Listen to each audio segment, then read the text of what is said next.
اور اگر کافر میجورٹی میں ہو گئے تو نعوذ باللہ اللہ کو انڈر پریشر آ کر کمپرومائز کرنا پڑے گا کہ اب اتنے سارے لوگ جو ہیں وہ میری تعلیمات کو نہیں مان رہے، تب تو میں نعوذ باللہ مجبور ہوں، اب مجھے تو بخشنا ہی پڑے گا، یا اپنی تعلیمات میں ترمیم کرنی پڑے گی، مجھ کو کچھ مجھے ان کو تھوڑا بہت کمپرومائز کر کے بات بتانی پڑے گی۔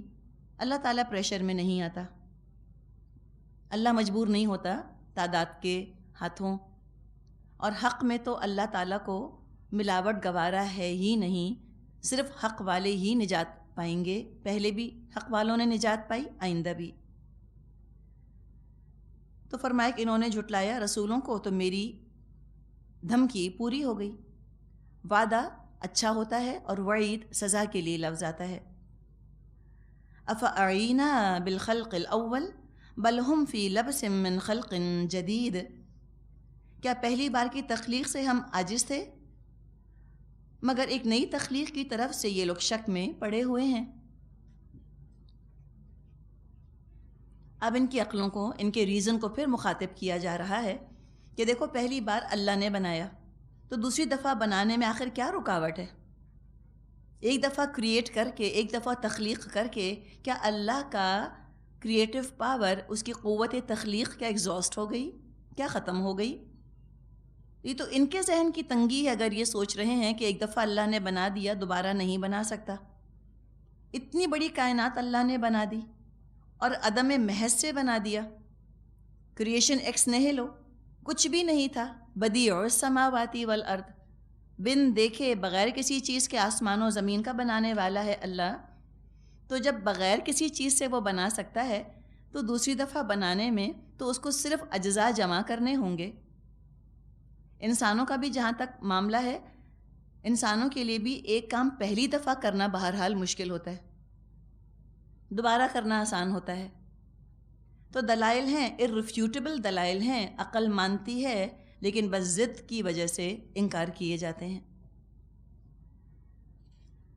رکوع نمبر 2، آیت نمبر 16۔ وَلَقَدْ خَلَقْنَا الْإِنسَانَ وَنَعْلَمُ مَا تُوَسْوِسُ بِهِ نَفْسُهُ وَنَحْنُ أَقْرَبُ إِلَيْهِ مِنْ حَبْلِ الْوَرِيدِ، ہم نے انسان کو پیدا کیا ہے اور اس کے دل میں ابھرنے والے وسوسوں تک کو ہم جانتے ہیں، ہم اس کی رگ جان سے زیادہ اس کے قریب ہیں۔ وسوسہ یہ رباعی ہے، واو سین مادہ ہے، وسوسہ۔ اب یہاں پر بات کی جا رہی ہے نفس کی اور وسوسے کی، اور بتایا گیا کہ اللہ تو رگ جان سے زیادہ قریب ہے، جگلر وین سے بھی زیادہ قریب ہے۔ مراد ہے کہ تمہارے جسم میں جو خون گردش کرتا ہے اور جب وہ مختلف رگوں کے اندر دوڑتا ہے، اس سے قریب تو اور کوئی چیز نہیں ہے نا۔ تو کون سا خون کا قطرہ کس ڈائریکشن میں جانا ہے، کیا ہونا ہے، کون سا سانس تمہیں آنا ہے، کس طرح تمہاری باڈی کام کرے گی، جسم کام کرے گا، سب اللہ کے اختیار میں ہے، سب اللہ جانتا ہے۔ کوئی کام ہونے والا ہو اس سے پہلے اللہ کو علم ہوتا ہے، بلکہ اللہ کے حکم سے وہ کام ہوتا ہے۔ تو اللہ کی قدرت، اس کے علم کا اور اس کے غلبے کا ایک اظہار ہے اس آیت کے ٹکڑے میں۔ کیا اللہ کا پاور ہے ہمارے اوپر، کیسے ہم اللہ کی گرفت کے اندر ہیں۔ اللہ تو اتنا قریب ہے، ہم کیا چھپائیں گے اس سے، کچھ نہیں چھپا سکتے۔ تو اللہ سے حیا کرے انسان۔ اللہ تعالیٰ کا تو بڑا کرم ہے کہ ہمارے وسوسوں پہ، ہماری سوچوں پر اس نے ڈھکنا ڈھک دیا ہے، اور سامنے والے کو نہیں پتہ چلتا کہ ہم کیا سوچ رہے ہیں۔ لیکن ایسا کوئی پردہ، ایسا کوئی ڈھکنا انسان کی سوچوں اور اللہ کے درمیان تو نہیں ہے۔ ہماری سوچیں، ہمارے خیالات، ہمارے تصورات، تخیل، وسوسے، سب اوپن بک کی طرح ہیں اللہ کے سامنے۔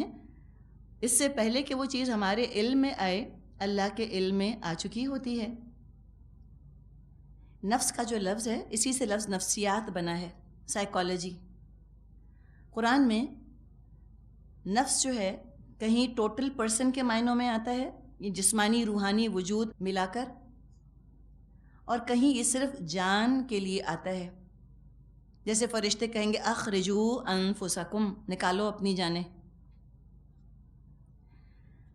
تو یہ انسان کا اپنا وجود ہے، مختلف آپ کو قرآن میں اس کے استعمالات ملیں گے۔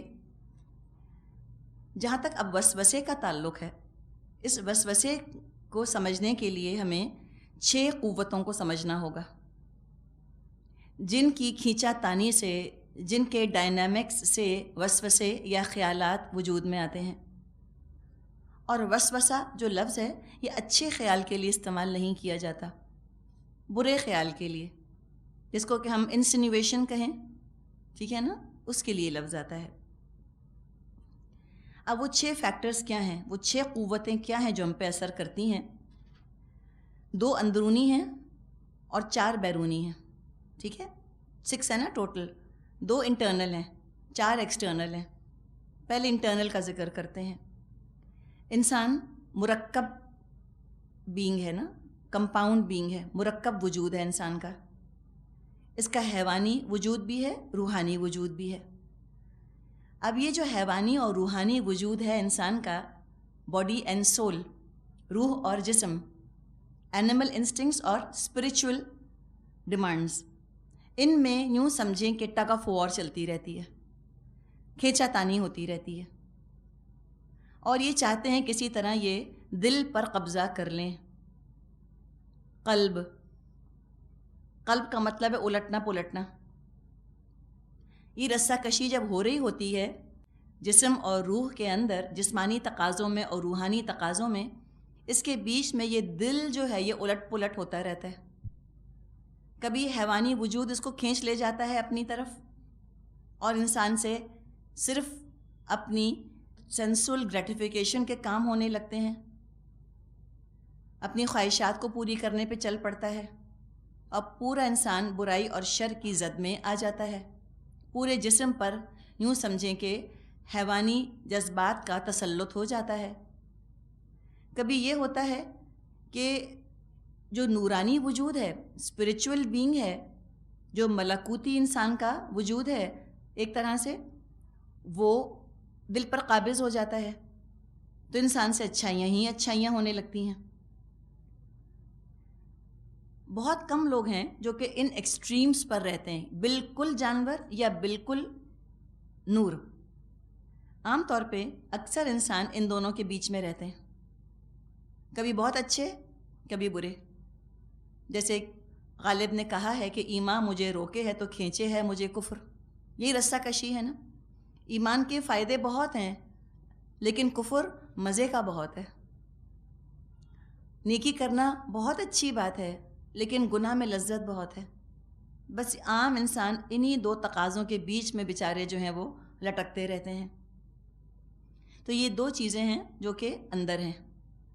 اسی کے بارے میں نبی اکرم صلی اللہ علیہ وسلم نے فرمایا ہے، قلب کے بارے میں، متفق علیہ یہ روایت ہے صحیح بخاری اور مسلم میں، الا ان فی الجسد مضغۃ اذا صلحت صلح الجسد کلہ واذا فسدت فسد الجسد کلہ الا وہی القلب، کہ جسم میں ایک بوٹی ہے، اگر وہ بوٹی ٹھیک ہو جائے سارا جسم ٹھیک ہو جائے، اور اس بوٹی کے اندر فساد پیدا ہو جائے تو سارے جسم میں فساد پیدا ہو جائے، اور وہ گوشت کا ٹکڑا یا وہ بوٹی قلب ہے۔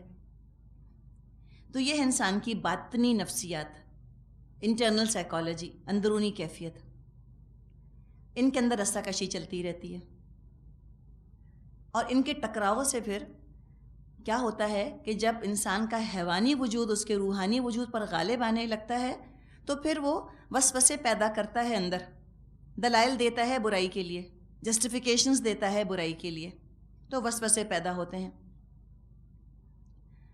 انسان وسوسوں پر قابو پا لے الحمدللہ، لیکن اگر اس کا حیوانی وجود بہت زیادہ سرکش ہو چکا ہے تو وسوسوں پر پھر وہ عمل کر جائے گا اور گناہ کا صدور ہو جائے گا اس سے۔ تو یہ ڈیسائیڈنگ فیکٹر تو بہرحال انٹرنل کیفیت ہے انسان کی، اندر انسان نے کس چیز کو ری انفورس کیا ہے، اس نے اپنی اینیمل انسٹنکٹس کو ری انفورس کیا ہے یا اسپریچول بینگ کو ری انفورس کیا ہے؟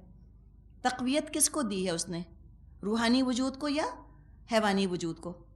اسی لیے ہم دیکھتے ہیں کہ نبی اکرم صلی اللہ علیہ وسلم نے بہت زیادہ کھانے سے، بہت زیادہ سونے سے، بہت زیادہ ہنسنے سے ہماری حوصلہ شکنی کی ہے، ڈسکریج کیا ہے، اس لیے کہ یہ تمام چیزیں انسان کے حیوانی وجود کو سمجھیں کہ تقویت فراہم کرتی ہیں. اسی لیے ہفتے میں ایک دن کا روزہ رکھ لینا، نیند کو کم کرنا، مناسب حد میں رکھنا، بہت زیادہ ہنسی ٹھٹا نہ کرنا، غفلت میں زندگی نہ گزارنا، اس سے روحانی وجود مضبوط ہوتا ہے. اور قرآن اور نماز سے رشتہ مضبوط قائم رکھنا تاکہ اسپرچل بینگ کو ری انفورسمنٹ ملتی رہے. اگر یہ نہیں ہوگا تو گناہ کا صدور ہو جائے گا، وسوسہ پریکٹس میں ڈھل جائے گا. تو ڈیسائیڈنگ فیکٹر تو یہ اندر کے دو سمجھیں کہ فورسز ہیں. اب باہر کی دنیا میں بھی جو فورسز ہیں وہ 4 ہیں نا، 4 کی بات کی ہم نے. ان 4 کو بھی اب پھر 2 میں ڈیوائڈ کیجئے. 2 فورسز ویزیبل ہیں، نظر آنے والے ہیں آنکھوں سے. 2 فورسز انویزیبل ہیں، غیر مرئی ہیں، آنکھوں سے نظر نہیں آتے. اب جو آنکھوں سے نظر آنے والے ہیں 2 فورسز، ایک اچھا ہے ایک برا. اچھا کون؟ اچھے لوگ، اولیاء اللہ، اللہ کے راستے پر بلانے والے لوگ، داعی اللہ، یہ اچھے لوگ ہیں. اور دوسرے جو برائی کی طرف بلانے والے ہیں وہ سرکش شیطان نما انسان، اللہ کے راستے سے بھٹکانے والے، اللہ کے راستے سے ہٹانے والے. تو ان کی باتیں بھی ہم سن رہے ہیں، ان کے خیالات بھی ہمارے اوپر اثر انداز ہو رہے ہیں، ان کے اعمال بھی ہماری آنکھوں سے گزر رہے ہیں. اب کیا ہوگا کہ ہم جس کی صحبت اختیار کریں گے، اچھے انسانوں کی یا برے انسانوں کی، تو وہی چیز ہمارے اپنے اندر پھر تقویت پائے گی، ری انفورس ہوگی. ہم اچھے لوگوں کی باتیں زیادہ سنیں گے، اچھائی کا جذبہ ابھرے گا. ہم برے لوگوں کی باتیں زیادہ سنیں گے، برائی کا جذبہ تقویت پائے گا.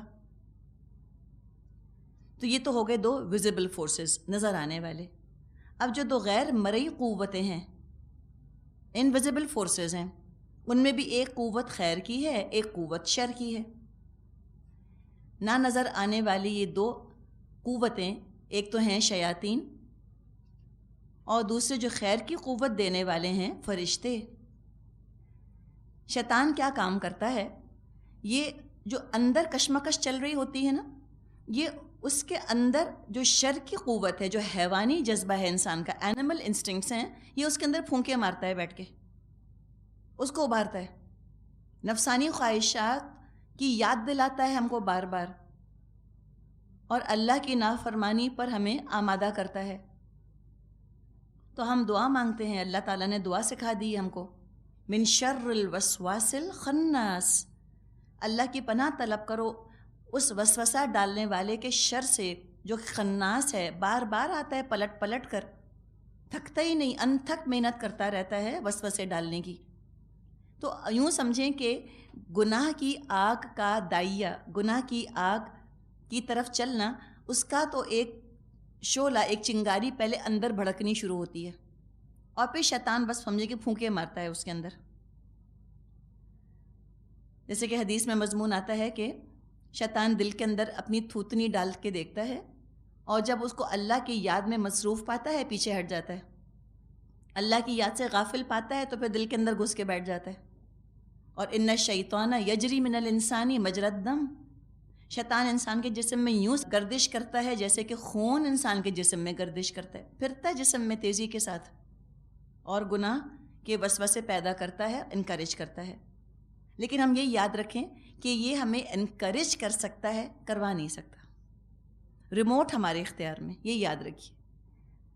بٹن ہم دبائیں گے، چینل ہم چوز کریں گے، کون سا چینل ہمیں چاہیے، ہمیں اچھائی کے چینل کی طرف جانا ہے یا برائی کے چینل کی طرف. تو مرضی ہماری ہے، ریموٹ کسی کے پاس نہیں، ڈیسیشن ہمارا ہے، فیصلہ ہم کرتے ہیں. تو یہ شیطان ہے، انویزیبل فورس، برائی کا فورس.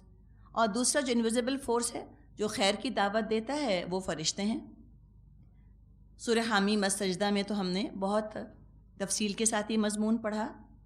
یہ خیر کے خیالات القاء کرتے ہیں، الہام کرتے ہیں دل میں، نیکی کا دائیہ پیدا کرتے ہیں، گڈ آئیڈیاز دیتے ہیں، اور قدم جماتے ہیں نیکی کے اوپر، شاباشیاں دیتے ہیں.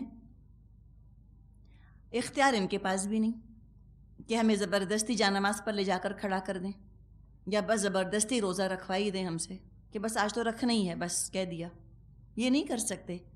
ہاں یہ ہو سکتا ہے کہ سحری کے وقت آپ کی آنکھ کھل جائے، 4 بجے آپ کی آنکھ کھل جائے خود بخود بغیر الارم کے، اور اس کے بعد آپ دوبارہ سو جائیں، اب یہ آپ کی مرضی۔ لیکن فرشتے بہرحال نیکی کا خیال ڈالتے ہیں، یوں سمجھے کہ فیسیلیٹیٹرز ہوتے ہیں، فیسیلیٹیٹ کر دیتے ہیں اس چیز کو۔ اور اگر آپ نے اپنے اوپر قابو نہیں پایا ہوا تو آپ یاد رکھیں کہ یہ روزہ نہ رکھنا یہ بھی اس بات کی علامت ہے کہ حیوانی وجود بڑا سرکش ہے۔ اور روزہ رکھنا عام طور پہ کس عمر کے دور میں مشکل ہوتا ہے؟ 40 سال کی عمر میں تھوڑی مشکل ہوتا ہے، تو 20 سال کی عمر میں مشکل ہوتا ہے نا، جوانی کے دور میں مشکل ہوتا ہے۔ اسی کہ انسان جب جوان ہوتا ہے تو جو جوانی کے تقاضے ہوتے ہیں ان میں یقیناً حیوانی تقاضوں کو بڑی اہمیت حاصل ہے۔ عمر کے ساتھ تو حیوانی جذبوں کا زور بہرحال ٹوٹ جاتا ہے۔ تو کوئی اگر 20 22 25 سال کا ہے اس کے لیے روزہ رکھنا زیادہ مشکل ہے، زیادہ بڑا جہاد ہے۔ کوئی 50 60 سال کا ہے اس کے لیے یقیناً آسان ہے، نسبتاً بڑا آسان ہو جاتا ہے ایج کے ساتھ روزے رکھنا یا اپنی اینیمل انسٹنکٹس پر قابو پا لینا۔ تو جس کا جتنا زیادہ جہاد اس کا اجر اتنا زیادہ۔ تو یہ بھی ہم یاد رکھیں کہ وہ بھی زبردستی نہیں کر سکتے، لیکن فرشتے ہاں وہ فیسیلیٹیٹ کر سکتے ہیں۔ اب اختیار، جیسے بھی ہم نے بات کی، ریموٹ ہمارے پاس ہے، کوئی زور زبردستی کر نہیں سکتا۔ جس کے لیے اپنے دل کا دروازہ ہم کھولیں گے، جس کو ہم انوائٹ کریں گے، وہ داخل ہو جائے گا۔ تو یہ بات تھوڑی سی یہاں پر وسوسوں کے متعلق ہم نے کی، اور انہی تمام چیزوں سے جو 6 فیکٹرز ہیں جن کو ڈسکس ہم نے کیا، انہی سے ہمارے خیالات، ہمارے ارادے، ہماری سوچیں بنتی ہیں، بگڑتی ہیں۔ انہی مختلف اثرات کے تحت، ان 6 اثرات کے تحت ہماری نیتیں، خیالات بنتے بگڑتے رہتے ہیں۔ تو وسوسوں سے نجات پانے کے لیے پھر ضروری ہے کہ ہم اپنے روحانی وجود کو مضبوط کریں، اللہ کو یاد رکھیں، کہیں دور نہیں، اللہ رگے جان سے زیادہ قریب ہے۔ ہمارے اٹھنے والے اندر کے خیالات، جذبات، نیتوں سب سے واقف ہے۔ جو ہمارے دلوں میں وہم گمان آتے ہیں براہ راست اللہ کے علم میں ہیں وہ سب چیزیں، تو اللہ کی مدد مانگیں، اللہ کی پناہ طلب کریں۔ اللہ کو جتنا یاد کریں گے انشاءاللہ تعالیٰ اتنا ہمارا روحانی وجود مضبوط ہوگا، اتنا نیکیوں کا صدور آسان ہوگا۔ ایک زمانہ تھا جب لوگ ذکر کرنے کو کافی سمجھا کرتے تھے کہ بس ہم نے اللہ اکبر، سبحان اللہ، الحمدللہ، استغفر اللہ پڑھ لیا، بس کافی۔ ایک وہ ایکسٹریم تھی جو کہ ظاہر ہے غلط ہے، عمل بھی ضروری ہے۔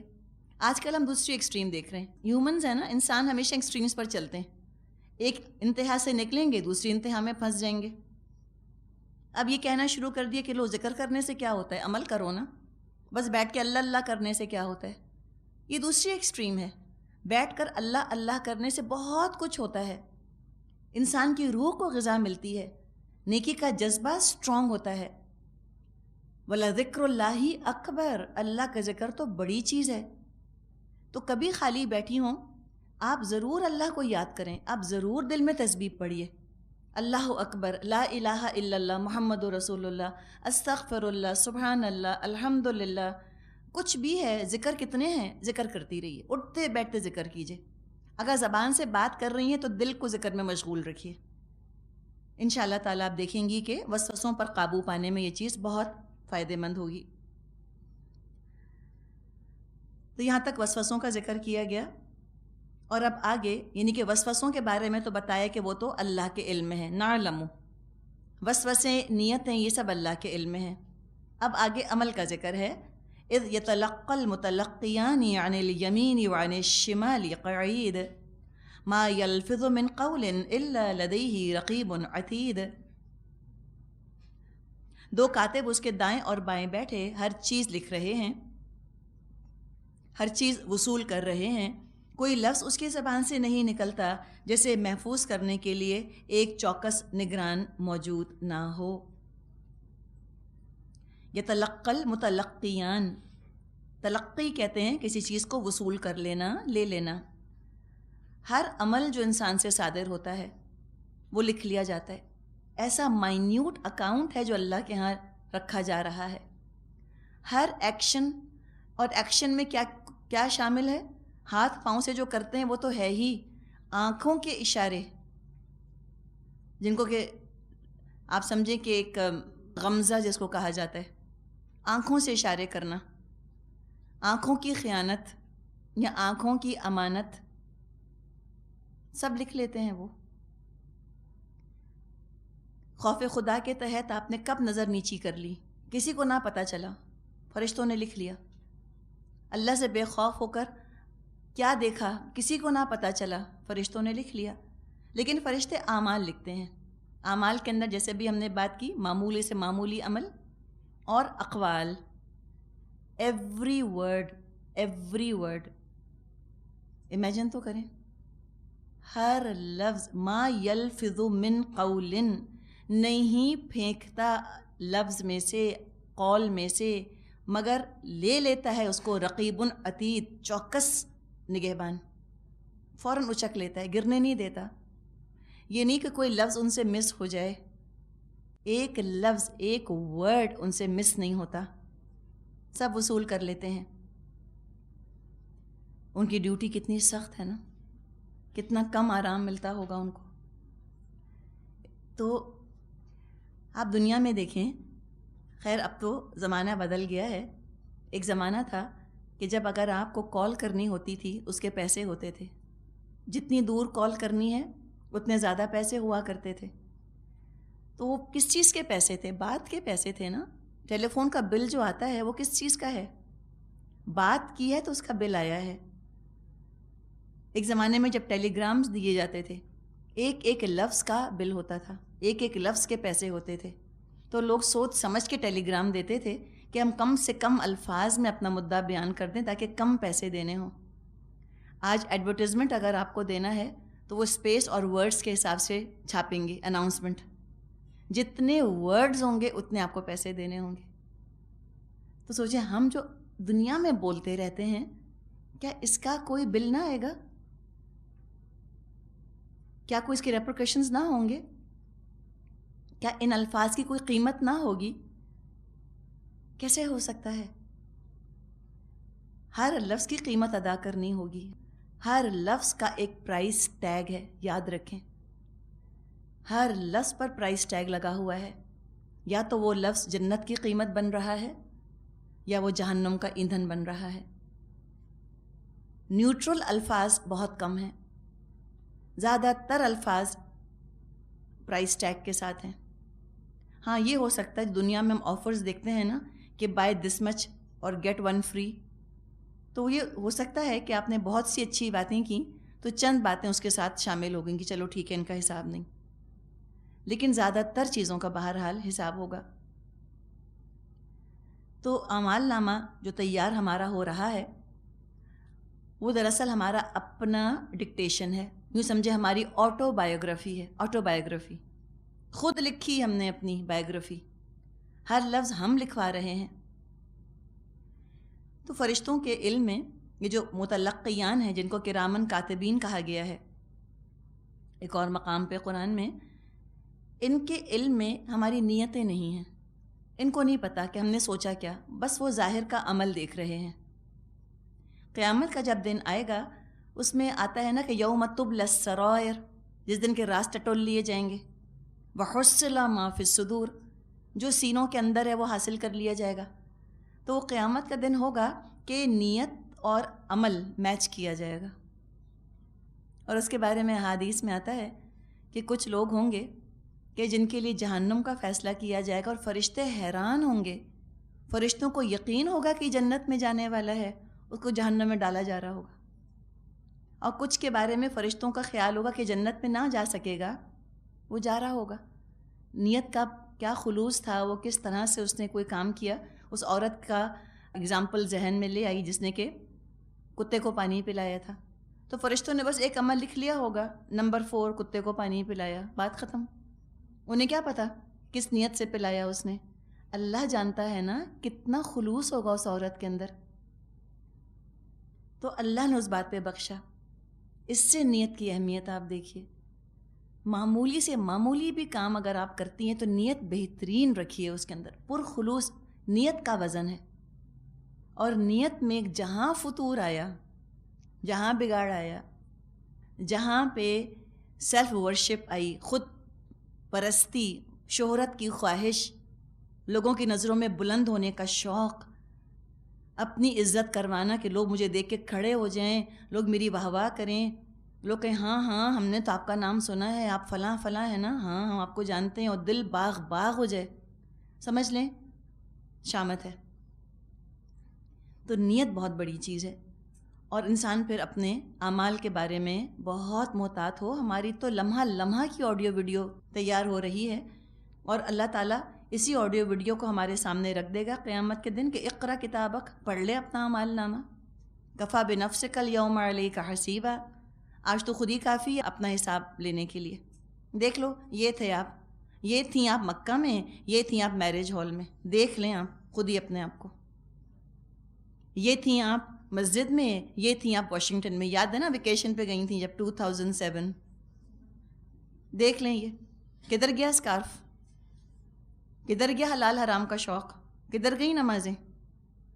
اقرا کتابک، پڑھ اپنا اعمال نامہ خود، یہ تھیں آپ لوگوں کے سامنے، یہ تھیں آپ پیٹھ پیچھے۔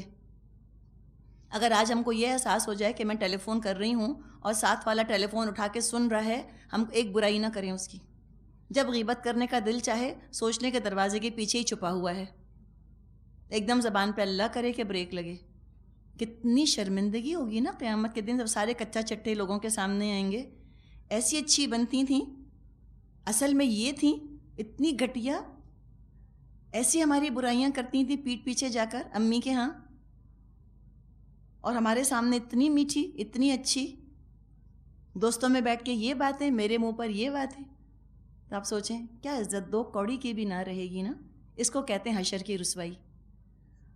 اور جب دعا مانگی گئی ہے کہ وَلَا تُخْزِنَا یوم القیامہ، اللہ قیامت کے دن رسوا نہ کر ہم کو، اس کی دعا کرنی چاہیے۔ اور لہٰذا انسان دنیا میں دوسروں کے گناہوں پر پردہ ڈالے، ان کے غلطیوں پر پردہ ڈال دے، تاکہ اللہ ہماری غلطیوں پر پردہ ڈالے، اللہ ہمیں حشر کی رسوائی سے بچائے۔ اور جو بھی کچھ یہ ہم ٹائپ کر رہے ہیں خود سے، جو بھی کچھ ہم لکھ رہے ہیں، فی الحال یہ جو اسکرپٹ ہے نا، مینو اسکرپٹ اعمال کا، یہ ہمارے اختیار میں ہے۔ ہم چاہیں تو ہم اس میں سے جو چاہیں ڈیلیٹ کر دیں، جو چاہیں مٹا دیں، استغفار کے ذریعے سے سب اللہ سینسر کر دے گا۔ ایک دفعہ یہ سارا کچھ لکھا ہوا اللہ کے پاس کس طرح، یعنی قیامت کے دن جب یہ نمایاں ہو گیا، اس کے بعد کوئی معافی تلافی نہیں، پھر نہیں ایڈیٹنگ ہو سکتی۔ پیپر ہینڈ اوور کر دی ایگزامنر کو، اب نہیں واپس لے کر کہہ سکتے کہ پلیز اب مجھے 1 منٹ کے لیے دے دیں، میں نے فلاں چیز چھوڑ دی ہے، یہ فلاں چیز میں نے غلط لکھ دی۔ ایگزامنرز کہتے ہیں نا چیک کر لیں، پیپر چیک کر لیں، پیپر چیک کر لیں، کوئی غلطی ہے تو دیکھ لیں۔ دینے کے بعد دا مومنٹ ان کے ہاتھ میں پیپر چلا گیا، اس کے بعد کبھی ملا واپس کسی کو؟ کبھی نہیں مل سکتا۔ تو بس موت آ گئی، آخری سانس جب نکل گیا، توبہ کا دروازہ بند ہمیشہ ہمیشہ کے لیے، اب نہیں کھلے گا۔ تو قدر کریں اس توبہ کے دروازے کی۔ اسی کا آگے ذکر کیا گیا وَجَاءَتْ سَكْرَةُ الْمَوْتِ بِالْحَقِّ، پھر دیکھو وہ موت کی جان کنی حق لے کر آ پہنچی۔ سکرۃ الموت آ گئی، موت کی سختی آ گئی، موت کی غشی، موت کی بے ہوشی۔ سکرت کا لفظ سکر سے بنا ہے، نشہ، نشہ جیسے ہو جائے، مراد کیا ہے؟ موت کی بے ہوشی۔ وہ جو لوگوں پر بے ہوشی طاری ہوگی موت کی، وہ نشے کی وجہ سے نہ ہوگی، تکلیف کی وجہ سے ہوگی، عالم نزا کی وجہ سے ہوگی۔ نبی اکرم صلی اللہ علیہ وسلم نے فرمایا ہے ان للموت سکرات، موت کے لیے تو سختیاں اور بے ہوشیاں ہیں۔ اگر آپ نے ہم کو نہ بتایا ہوتا، ہم کو تو نہ پتہ چلتا کہ یہ بھی کوئی چیز ہے جس سے کہ ہمیں پناہ مانگنی چاہیے، جیسے بچنے کی دعا کرنی چاہیے۔ ایسے ہمارے آپ ہمدرد تھے، ایسے آپ کو ہماری فکر تھی کہ آپ نے ہم کو موت کے وقت کی سختی سے پہلے سے پیشگی طور پہ آگاہ کر دیا، اور دعا سکھا دی، دعا کیا کرو اللہم اعنی علی غمرات الموت و سکرات الموت، اللہ میں تیری پناہ حاصل کرتا ہوں موت کی ڈبکیوں اور موت کی بے ہوشیوں پر۔ مہلت عمل ختم ہونے لگتی ہے، موت کی غشی طاری ہونے لگتی ہے، سب حقیقت کھل کے سامنے. آج تو الفاظ ہیں نا، آج تو الفاظ ہیں. موت کے فرشتے آ گئے، یہ ہو گیا،